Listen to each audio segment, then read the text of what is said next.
of business strategies for the skin and hair clinic और salon setup. अब basically देखो, अगर देखा जाए जितना नेसेसरी एक प्रॉपर गुड एम्बिएंट हमारा सेटअप है, उतना ही नेसेसरी है team. Yes, you heard that right, team building. अब हमारे पास टीम में कौन कौन से स्टाफ्स होने चाहिए, कितना हमें रिक्वायरमेंट होगा, कैसे रहेगा, हायरिंग के टाइम पर आपको मेजरली क्या बातें ध्यान रखनी चाहिए, वही सब चीजों के बारे में आज हम इस वीडियो में बात करेंगे. तो आइए शुरू करते हैं. Hello everyone, this is doctor Shikha Chaturvedi with grey skin academy. Now जैसे कि हमने हमारे पिछले वीडियोस में एंड पिछले पार्ट्स में हमने बात की है रिगार्डिंग एवरीथिंग लाइक लाइसेंसिंग से लेकर हमारा how the setup should be, कितना बड़ा छोटा आप रख सकते हो, how the like society and how the ambience should be, किस तरीके से आप फर्नीचर इक्विपमेंट्स को सब एक्सपोर्ट इंपोर्ट कर सकते हो. लोकल से देखोगे तो how it is going to cost you, then if you are importing तो उसमें कितना कॉस्टिंग किस तरीके से रहेगा, एवरीथिंग. करेक्ट.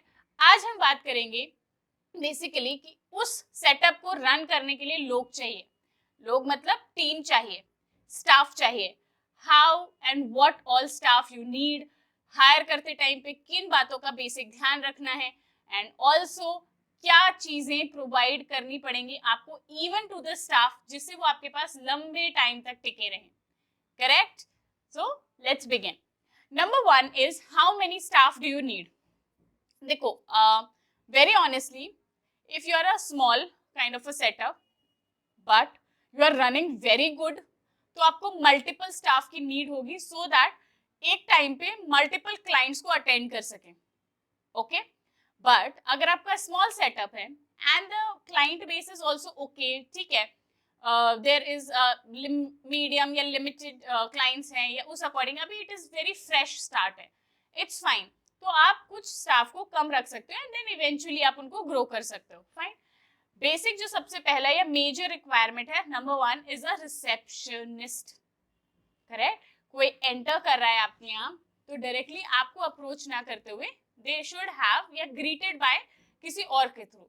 तो जब वो उनको ग्रीट करते हैं, सेटल करते हैं, अगर कोई फॉर्म फिल आउट करना है तो उनको अपीयर करते हैं, उनको हेल्प करते हैं, एंड देन आपको उस चीज के बारे में नॉलेज देते हैं कि कौन आया है, what all the requirement is, ये उन्होंने फॉर्म फिल आउट किया है, that will reach up to you and उनके थ्रू क्लाइंट आप तक पहुंचेगा. Correct. So this is the way कि आप उसको इस तरीके से रख सकते हो. अब जब आप एक रिसेप्शनिस्ट हायर कर रहे हो उस टाइम पीरियड पर बेसिकली क्या ध्यान रखना है. नंबर 1, अगर एक्सपीरियंस है, वेरी गुड, क्योंकि उसको एक आइडिया होगा what all things she or he needs to take care of. अगर बाय चांस नहीं है या फ्रेशर है तो आपको उनसे 1-on-1 काम के बारे में डेफिनेटली बात कर लेनी है कि उनके क्या रोल्स रहेंगे. क्लाइंट आ रहा है तो उनको ग्रीट करना, फॉर्म्स फिलअप कराना, जो भी डाटा है उसको स्टोर करना, दैट इज प्रॉपर फाइलिंग करना, प्रॉपर उन चीजों को टेक केयर करना.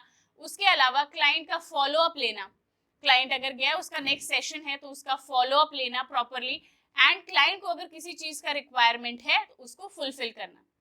And if client wants to have a conversation with you तो वो बीच में एक मीडियम बनना चाहिए ताकि उससे क्लाइंट बात करने के बाद वो आप तक उस मैसेज को पहुंचाए या आपको कनेक्ट करे.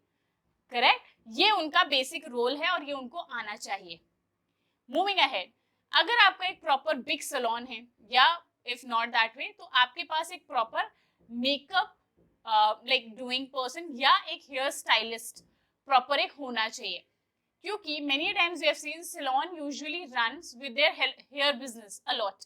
तो आपके पास प्रॉपर विद आज के टाइम पे तो like there are so many degrees, diplomas, there are giving out so many certifications, कितने सारे courses है run हो रहे हैं. So if कोई एक ऐसा बंदा या बंदी है जिसने ये सब किया हुआ है, जिसको एक्सपीरियंस है उस फील्ड में, प्लीज हायर दैट. आप रिसेप्शनिस्ट एक फ्रेशर रख के उसको सिखा सकते हो, but a hair stylist should have some or the other experience. Minimum 6 महीने से लेके 1 साल का होना नेसेसिटी है. अगर ऐसा नहीं होता है, if that is not the case, आप काफी सारे क्लाइंट्स को लूज करोगे. सो वो हमको नहीं चाहिए, specially in the initial stages. Correct. Later on बाद में जाके अगर आप किसी फ्रेशर को भी हायर कर रहे हो एंड आपके पास ऑलरेडी एक एक्सपीरियंस बंदा है तो ही और she can teach out and आप इवेंचुअली इस तरीके से ग्रो आउट कर सकते हो with your team. But initially आपको जो भी हेयर ड्रेसर या हेयर स्टाइलिस्ट आप जो भी रख रहे हो, he or she needs to be properly experienced and उनको एक नॉलेज होना चाहिए, उनका एक प्रॉपर सर्टिफिकेशन होना चाहिए। फाइन। जब आप उनके साथ बैठकर उनका हायरिंग कर रहे हो, कुछ चीजें जो उनके साथ में आपको वन ऑन वन बैठ के क्लियर करना है। Number one, for how long they are going to sustain with you, कितने टाइम तक वो आपके साथ टिकेंगे। करेक्ट। अगर आपको चाहिए कि नहीं द बंदा या बंदी अच्छी है, गुड इन वर्क व्हाटएवर, आप उनको उस अकॉर्डिंग लाइक सैलरी और whatsoever you can offer as per, and उनके साथ में you can like keep a bond, या आप एक तरीके से वो साइन अप कर सकते हो कि उतने टाइम पीरियड तक वो रहें आपके साथ। फाइन। उसके अलावा क्या क्या चीजें उनको बेटर आते हैं। इवन कई बार हमने देखा है, अगर आपको ऐसा किसी को हायर करना है जिनका स्किल ही आपके बेसिक सर्विस का बेस रहेगा, तो आप उसमें आराम से उनका लाइक ट्रायल पीरियड्स आप कर सकते हो, for a week, for 10 days और फॉर 15 days व्हाटसोएवर। आप उसको उस अकॉर्डिंग पे कर दो कि ठीक है, I will pay you for 15 days but you will be on a trial period, will see your work and then we will move ahead. That can work. Correct.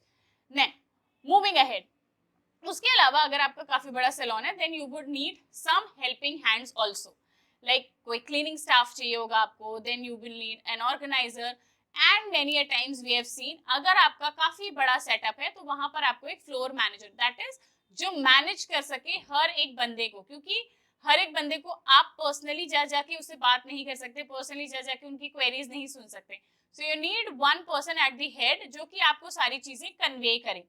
Correct. तो वो पर्सन को भी आप अपॉइंट कर सकते हो। उसका basic काम ये रहेगा, the whole setup should run smoothly without any faults, ये उसका वर्किंग है। अब वो किस तरीके से मैनेज आउट कर रहा है, like how he is managing और she is managing a hair dresser, makeup artist, और जो भी वहां पर आपके हेल्पिंग हैंड्स है, रिसेप्शनिस्ट है, हूसोएवर, इवन अगर आपने एक नेल आर्टिस्ट भी अलग से किया हुआ है तो उसको भी, हाउ दे ऑल आर, अगर आपको वो नहीं रखना है, if you want to be that person, be that way, कि आप वो एज अ मैनेजिंग रहो, not involve in every aspect but managing everything.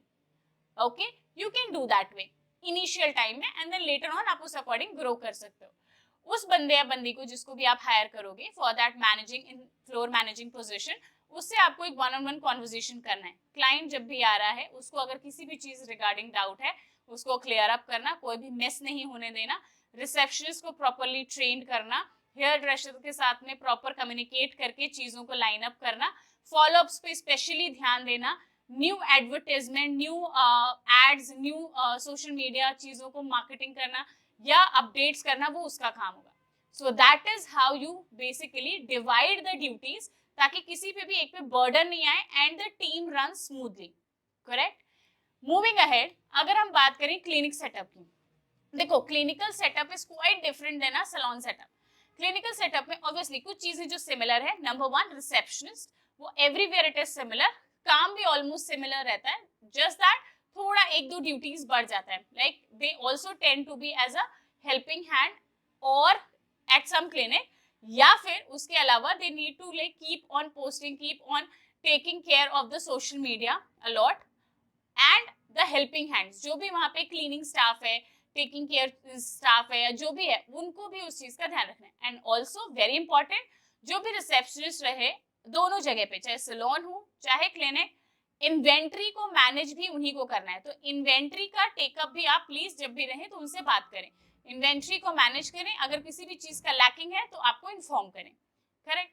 उसके अलावा क्लिनिकल सेटअप में जो मेजर रिक्वायरमेंट पड़ता है जब आप स्किन हेयर में काम कर रहे हैं, एक थेरेपिस्ट का, एक प्रॉपर गुड थेरेपिस्ट जिसको अपने काम की नॉलेज हो, तो प्लीज कोशिश कीजिए कि उनको कुछ ना कुछ एक्सपीरियंस हो इस फील्ड में, भले वो 3 महीने 6 महीने साल भर कितना भी हो सकता है, बट थोड़ा experience will always give you a better chance. By chance अगर नहीं मिल रहा है आपको, एक फ्रेशर मिल रहा है एज अ थेरेपिस्ट, तो उनका जो बैकग्राउंड हो या certification degree whatever, that should be थोड़ा सा उनका प्रोफेशनल रहे तो ज्यादा अच्छा है, बिकॉज एकदम डाइवर्जेंट होगा या एकदम ड्रास्टिक चेंज वाला कोई प्रोफेशन होगा, उनको अडेप्ट करने में बहुत टाइम लगेगा या नहीं कर पाएंगे एंड दे विल लीव। तो इन बिटवीन चीजों को हैफाजार्ड या मेसी करने से अच्छा इनिशियली जब आप उनका हायरिंग कर रहे हो उस टाइम पे ही उनका लाइक एजुकेशन देखकर, एक्सपीरियंस देखकर, you can always decide. Correct. And then you can move ahead. उसके अलावा therapist is a very important part of your organisation, so you need to make sure you treat them properly, you pay them properly, and also major important, you also sign a bond with them so that they can stay with you for a longer period of time. Correct? That.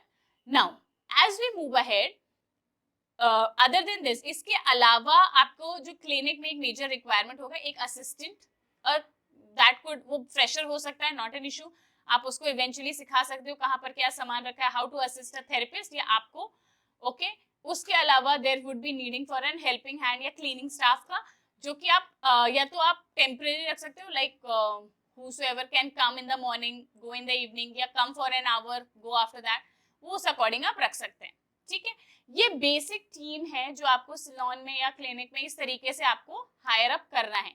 Hiring के time पे आपको ये basic चीजों का ध्यान रखना है, that you need to talk, कि आपको उनके साथ कम्युनिकेट करना है, चीजों को रखना है. ना most important 2 things at the end. सबसे पहले आप किसी भी स्टाफ को हायर कर रहे हो, आप हायर करते ही उनके ऊपर सारा बर्डन नहीं दे सकते हैं. Correct? Eventually you are going to give out to them, उनको हैंडल करने के लिए देना है. बट इसका मतलब ये नहीं है कि जब आप उन्हें हायर करो तभी आपको उनको उनके गोल्स बता देने कि उनका बेसिकली ये बेसिकली ये डिस्ट्रीब्यूटेड काम उनका है. जैसे कि अगर एक रिसेप्शनिस्ट को आप हायर कर रहे हो तो डेटा एंट्री करना, रिकॉर्ड्स रखना, फॉलोअप्स लेना, इन्वेंट्री मैनेज करना, क्लाइंट के आने पर उनका वेलकम करना, एंड इवन जो रिसेप्शनिस्ट एरिया है या फिर जो सिटिंग एरिया है उसको क्लीन अप रखना, ये बेसिकली उस रिसेप्शनिस्ट का वर्क है. इसी तरीके से जो थेरेपिस्ट है या ड्रेसर है उसका काम उसको अपने एरिया को क्लीन अप रखना, क्लाइंट के साथ एक one on one good conversation ये सेटअप करना, क्लाइंट की डिमांड के अकॉर्डिंग चीजों को वर्कआउट करना, किसी भी चीज में ओवर द हाइप जाकर या नॉलेज ना होने पर उस चीज को ना करना. तो ये बेसिक फंडामेंट है जो आपको उनके साथ वन ऑन वन बात कर लेने हैं इनिशियली ही पहले. एंड नंबर 2, सबसे पहले तो you always need to go for the trial period, so that is called as probation period. आपको उसका हमेशा एक सर्कमस्टांस रखना कंपलसरी है, कम से कम 3 weeks to 1 month. I would rather suggest कि keep it for 4 weeks, 1 महीने का प्रॉपर प्रोबेशन पीरियड रखिए. जो भी उनका सैलरी या जो भी उनका हाइक या जो भी परसेंटेज डिसाइड हुआ है उसके अकॉर्डिंग आप उनको थोड़ा सा लेस करके प्रोबेशन पीरियड में पे कर सकते हैं. You can look up their work, they can also be get comfortable with you, they also like their work और नॉट, उनको भी एक सोचने का टाइम मिल जाता है with in that month. Pay them at the end of the month. If you don't like it, let them go, release them. By the time दूसरे को देखते रहिए. But if you like them, आपको उनका work अच्छा लगता है, they suit your place, everything goes well, give them a permanent joining letter with the bond. So that way you can help the both of yourself. आप दोनों को ये help कर सकते हो कि दोनों उसी एटमॉस्फेयर में एडजस्ट हो पा रहे हैं नहीं हो पा रहे, उससे उनको बेटर आइडिया लगेगा. करेक्ट? ये बेसिक फंडामेंट है टीम बिल्ड करने का. And always make it a point कि आपकी टीम ही आपकी स्ट्रेंथ होने वाली है, तो उसके साथ में हमेशा रिस्पेक्टफुल रहें, be and treat them like your own people, and उनके साथ में हमेशा इस तरीके से बिहेवियर रखें like you want for yourself. Correct? अगर कोई बाहर वाला या any other one tries to overpower them, at that point of time please be on their side, उनकी हेल्प कीजिए, उनके साथ खड़े रहिए. यस, लेटर ऑन आप उनकी गलतियों को या चीजों को रेक्टिफाई कर सकते हैं या उनके साथ you can talk in particular manner, but not in front of anyone else. Alright, I hope guys ये वाले वीडियो में you have got an idea कि किस तरीके से एंड कितने नंबर ऑफ पीपल रिक्वायर्ड होंगे. अगर छोटा एम्बियंस है, max to max 2 to 3 people would be enough. बड़ा अगर सेटअप है, कई बार हमने देखा है बड़े बड़े सेटअप्स के अंदर 10 से 15 लोग आराम से चले जाते हैं, बिकॉज वर्किंग भी उसी अकॉर्डिंग होता है. ओके, आप अपना वर्क फोर्स या टीम को एक्सपैंड कर सकते हो as you grow further. Alright, so hope guys this video has give you some insight about how to build a team. Hiring के टाइम पे क्या चीजों को ध्यान रखना है, क्या बातें करनी है, किस तरीके से एम्बियंस एंड माहौल रखना है.